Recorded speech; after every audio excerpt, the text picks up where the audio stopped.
Sayın Mahmut Aslı'da, değerli büyükelçi konsoloslarımız, değerli Müsiad üyeleri, bu panelimiz Türkiye, Amerika Ticari İlişkileri. Ben Sibel Haksız, Broadband Washington DC Genel Merkezi'nde kıdemli ekonomistim. Ayrıca Harvard Üniversitesi Women Network Yönetim Kurulu üyesiyim. We have a great panel today. And I will introduce them in a minute. But to frame the discussion, we will be discussing Turkey-United States trade relations, opportunities, challenges, and recommendations. So we have lawyers, and they will be talking about business opportunities. I'm sure you have a lot of questions for them. I want to make it as interactive as possible. So maybe after short introductions, we will have a dialogue with the representatives here. Also, I would like to thank Taba Emçam and the Chair Süleyman Sanlı for providing this great support because they lead these interactions between Turkish and American business people, which is a great opportunity for all business people. And today we have business leaders in the room, and I'm sure they will have a lot of questions for you. I'm sure they are interested in hearing more about opportunities, how to open a business, what are the legal framework for this, and also maybe some opportunities for Americans to invest in Turkey together with Turkish counterparts here, maybe through joint ventures. So I'm an economist, I'll look from the economics perspective, but I'm also curious about hearing more from you about the legal aspects. So why don't we start with Ibrahim Bey, and I think you have a speech. Bismillahirrahmanirrahim. Alhamdulillahi Rabbil Alamin. Wa salatu wassalamu ala Rasulil Kareem. Benim adım Ibrahim Boyd. That's the extent of my Turkish. And teşekkür. I am the managing partner of Nova Business Law Group. I'm not going to read that off. Everyone can read it themselves. We are a regional firm. It started off regional, but is now a national firm. We represent all sorts of companies in the financial tech industry, in the government contractor industry, in the healthcare industry, and we support them from a corporate governing law and corporate governance structure. We also represent some nonprofits. And my journey really started to become a lawyer when I was 13 years old, and it was civil rights law. And myself and my partner, Sam Garvey, who I'll introduce shortly, we were talking about this, and someone asked me that question, with everything going on in Palestine right now, with everything going on with students and the protests at the universities, don't you want to get back into civil rights? Don't you want to go back to your roots? And the simple answer is, I think the benefit that I'm providing, and the benefit that we as a firm are providing to the community at large, to do business in the right ethical way, to set up your business in a way that when you're a founder, and you heard two founders up here earlier, in Shayan and Haroon, is that what you don't hear a lot of times, the struggles that founders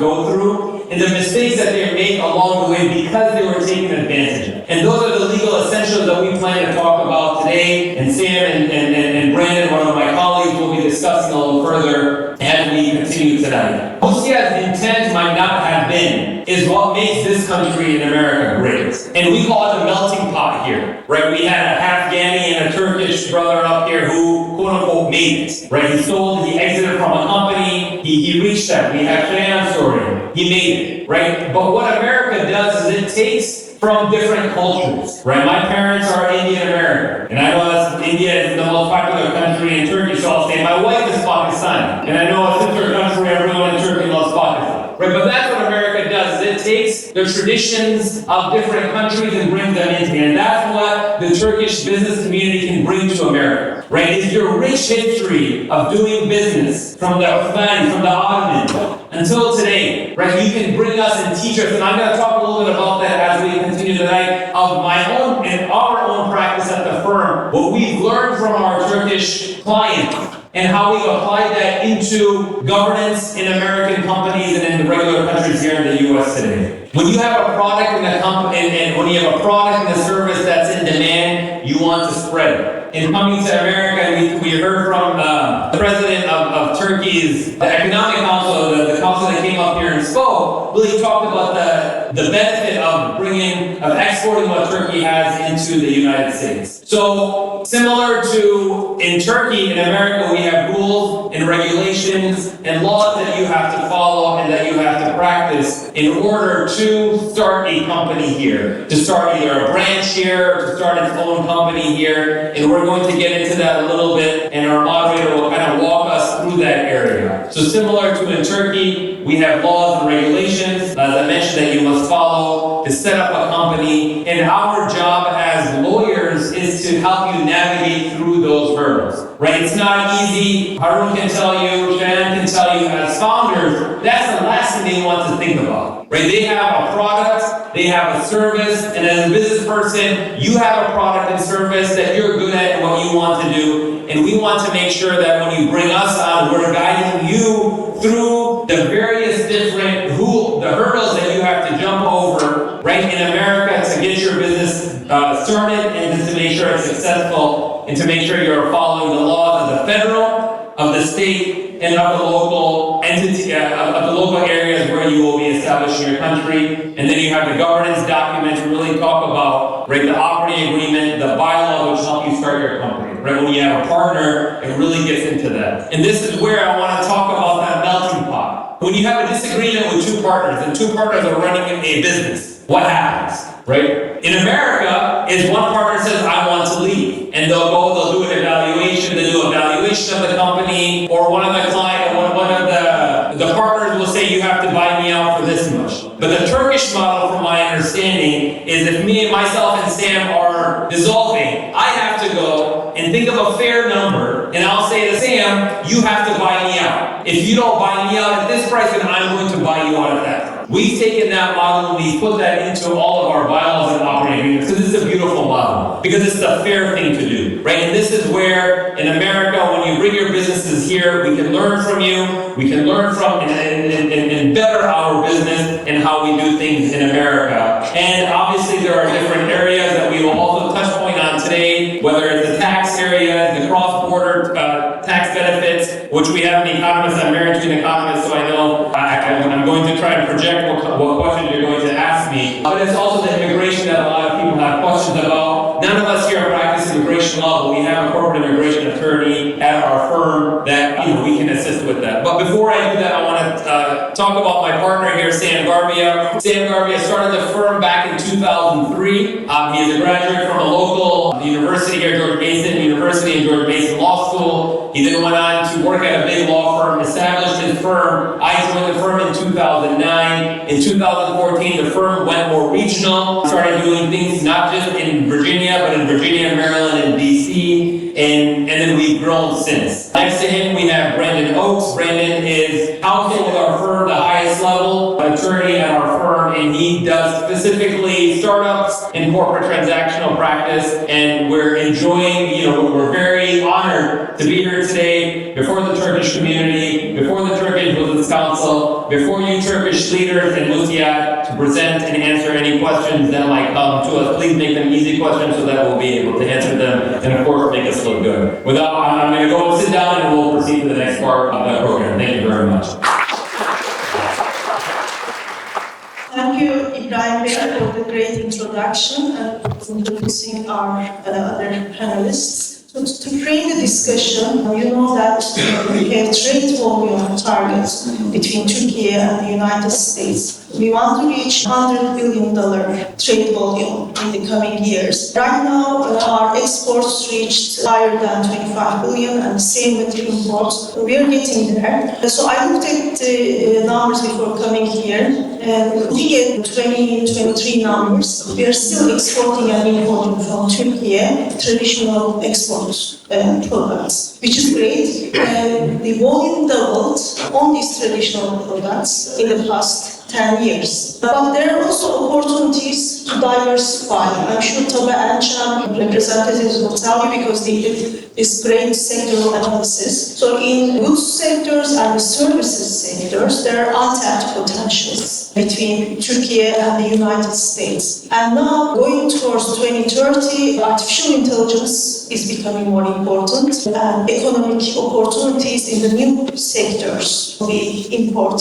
So I would like to also listen where we can diversify this trade volume, and what do you think from your side, trade leaders? So let us open this for discussion, but before, would you like to say a few words? Sure. Assalamu alaikum. So first I learned two very important things today. One is that there's an application out there that can check how many gym memberships I'm paying for. As you can tell, there are multiple with all my workout that I do. But seriously, I think I pay for 3 Netflix accounts, so I don't appreciate that. The second thing is, as the son of a Palestinian immigrant, hearing people talk about Gaza in a business forum, I'll leave the joke aside, but what one of the most important things I'm hearing today, really, as the son of a Palestinian immigrant, is talking about Gaza and business leaders talking about how we help and how we use our economic success to help those in need. I think that's been a big change in the Muslim community in the last 10 to 15 years. When I started my firm, it was a very difficult process to get Muslim leaders and Muslim businessmen to think from a Muslim perspective. Everyone was just trying to figure out their way through the economy and capitalism in the United States. And to know that we have this type of friendship and this type of global impact, I think is very important. One thing we don't, it's great stories to hear Cheyenne and Harun talk about their successes, but the reality is before they got there, there were a lot of legal issues that probably had to take place, from protection, from regulation, from government interference, from intellectual property, immigration. All those things are legal structure. And based on a lot of the work I did early on, especially in the Arab community, we didn't always fall back on legal structure. We did a lot of handshake deals, a lot of, cousin and brother type of deals. And it seen the community mature and really think about legal consequences, think about regulation, think about contracts. It really goes back to the religion. Our religion encourages that actually to requirement. And to do that is really a cornerstone to the success of your business, is understanding the legal impact of you coming to the United States or doing work in Turkey, that you're following the rules and regulations of the country that you're in, and that you're writing it down, right? So that we understand the rules and regulations of your partners, people you do business with. It goes back to what our esteemed president had said in his speech, that in Islam, justice and fairness is a major part of the religion, and putting those things right up front and in writing is a major part of our legal process. So again, I appreciate being up here. I thank you all for the invitation. I'm honored. I hope I can answer your questions. And if I can't, I'll just point at Brandon. I think he should be able to do it if I can. So I'm happy to be here, and thank you, Moderator, for introducing us. Thank you. Before we open up for discussion, let us hear from our third panelist. If you want to say a few words before we start. Turn on the microphone for me, so I appreciate that. I just say it's wonderful working with these gentlemen. We have a fantastic firm that truly is national in reach, clients across the country, and really glad to be here in this panel today. Great.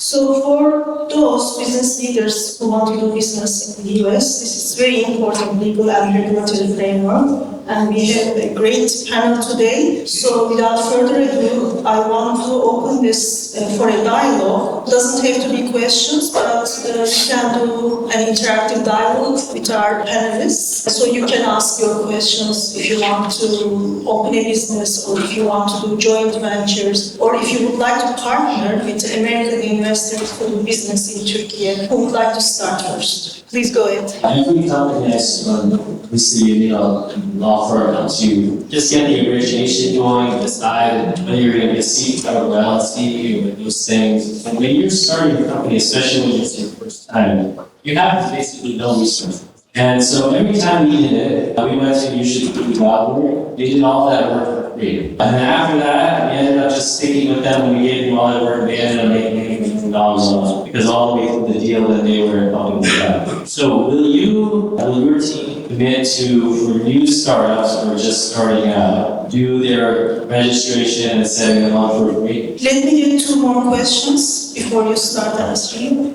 Okay, second question or comment. What is a trust? Why we don't have trust in? When I check, they are usually talking about the trust, but I don't understand. Thank you. One more for this round.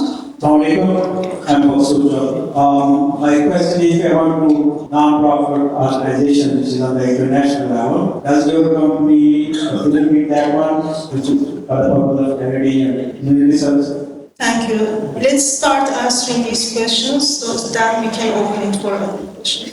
So I'll start with Harun's question. So one of the advantages of a smaller law firm that is experienced with startups and local small businesses, a lot of our clients start small. We've had the pleasure exiting clients from $60 million to $400 million, and remember them when they were in our office asking the same question Harun did, will you do it for free? So that our goal as a law firm, and I think any successful business, is really to plant the seed and make it easy for entrepreneurs and startups to grow. And if we become cost prohibitive and we become difficult, then the next step that you guys do is you'll stop going to lawyers. And when you stop going to lawyers, you're creating an environment that you will eventually see a lawyer, and it will cost you a lot more because now you're undoing all the deals you did without a lawyer having helped you out. So to answer that question, the answer is yes. We're very nimble on our fees. We understand the startup process. We also bet with our clients that they're going to be successful, and we want to be part of that and part of their growth from the beginning. So, we look forward to helping anybody get started up. A lot of the formation documents and a lot of the documents you get just to get started are things that are pretty easy. They're automated. You can do them online, and of course, we assist in all those things. So that's no issue. I think we take our job more seriously as counselors than we do as just lawyers. There's a lot that goes on with your business where you will need counseling, a strategy. You'll need to understand and go through the terrain of starting a business, failing a business, and raising money, exiting, and trying to protect yourself personally throughout that process. Did I answer that question? I'm not going to tell you what you want to hear. I'll do it for free, but close enough, right? Okay? So we do have the deferred model, so we do the deferred comp on it, and then so we do have various different models for startups. So we do have the deferred model, deferred compensation, where we'll take equity later on if there is an exit, or we'll just delay the payments until a time when they can make money, right? When they raise their first X number of dollars, or they reach a certain number in profits, then they'll pay us for that. But 10 years ago, as a firm, we couldn't do it, right? Because we were 3-4 attorneys and we just didn't have the capability to do that. And really, I look at these larger firms that have the Y Combinator docs, the Cooley docs, where we talk to startups, we talk to founders all the time and take them there, right? And then we say, look, when you're bringing someone else, if it's just you, you're fine. But once you start bringing investors, once you start bringing others into the equation, once money starts being transferred and money starts you're receiving it, write it down, right? And again, like as Sam said, we get that from the faith. So we do have models that work with startups, but again, we're picky. We make sure that we're looking for clients that they understand that we're riding with them, and that even if we do have lower fees, that they understand they're not paying the $700,000, $800,000, $1,500 an hour. They're paying a lower amount, and then we'll grow with them as they grow as well. Sorry, I'll add one more thing. And in working with Oasis, actually, as part of our partnership with them, and I'm on the board of that, we do consult with new businesses all the time as part of our process. So anytime there's a question that has to be asked, it doesn't have to be a time-based or a money-based question answer. It is, again, something we do just on a consulting basis to help people get off the ground and help them start. It's a give back to the business community that we take seriously. And I'll attempt to answer the second question.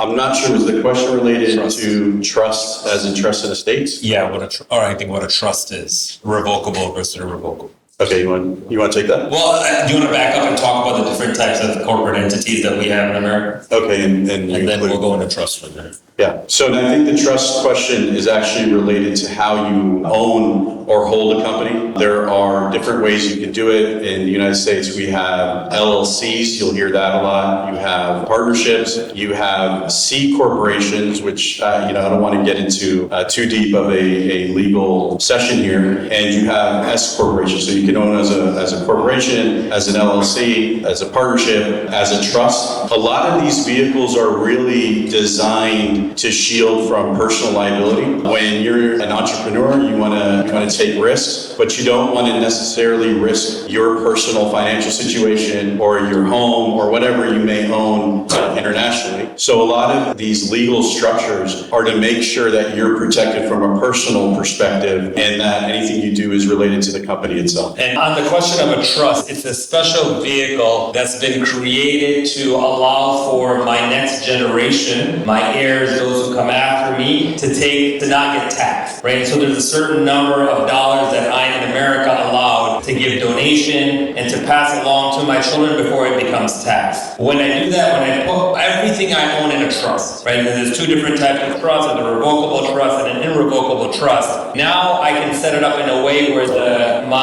inheritance to my kid, what I leave behind me, my estate, goes to my children or whoever I put in there without them being taxed. And then there's a step-up basis and it starts getting complicated. So that's basically what a trust is a way to avoid taxes. So we Dr. Chaudhary, to answer your question, we do set up 501c3s. We have some clients in the room here. But on the international side, yes, we can assist with that. And we have assisted with organizations that are based out of the U.S. and have branches or chapters in various different countries, and that their main mission is to assist in that country, wherever that country is in the United States. Thank you. This is great and very valuable information. So if you are interested in investing in the US, I would highly encourage you to speak with our lawyers. And I'll have the opportunity of having the mic to talk about a bit global economics. So usually this is one of the questions people ask with the US elections coming up. I see that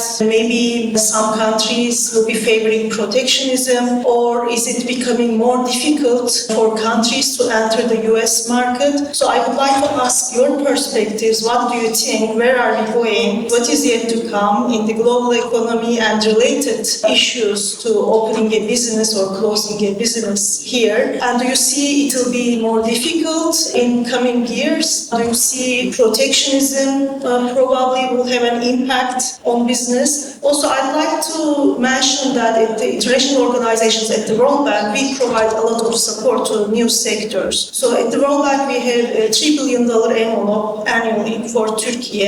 Most of this money will go to climate-friendly investments. So I would also encourage our business people who are interested in investing. It will be more favorable if you want to start a new project, which also has benefits for environment. Those will be our top priority. Okay, let me continue with the panel to discuss what do you see with the new elections coming up. Then I'll go for second round of questions. Yeah, great. I mean, with every election, there are regulations that are changed depending on which party's in control. I won't just say the White House, but just the Senate and the House. Generally, that does affect tax advantages. That does affect capital gains tax, which is when you exit, what type of tax you pay, and then what regulatory issues that you have to resolve sometimes is affected by the elections. But I'll say this, from a business perspective, I think the United States always is looking for an advantage to maintain its businesses from small to mid-size, encourage investment. From our experience, it's one of the best countries to raise capital. I think the vehicles for that are made to encourage it, and I haven't seen, regardless of the administration, I rarely see that changing. It is the bloodline of the economics here. It is investment, small business, growth, and the transactional economy. I'm going to push back a little bit on that. This is why we're good partners. So